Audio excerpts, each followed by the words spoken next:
Wow, লোভ দেখাইতেছি ভাই। অত দামি খাবার না, আবার কম দামিও না। নতুন আলু 130 টাকা কেজি, সাথে 100 টাকার বেগুন, সেই সাথে কয়েক পিস গরুর মাংস 700 টাকা কেজি, সাথে 140 টাকা কেজির টমেটো, সেই সাথে আছে হলো ধনিয়া পাতা। অনেক কিছুর কম্বিনেশন, সো ইয়ামি।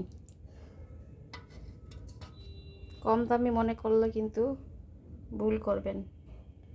আর যারা আমাকে জোলা জোলা বলেন তারা একটু সাবধান। হ্যাঁ, এখানে অনেক দামি দামি খাবার আছে, বলতে পারবেন না যে এটা নিরামিষ। এর মধ্যে মাংসও আছে, এই যে দেখেন গরুর গোশত। ঠিক আছে, বিশ্বাস না হলে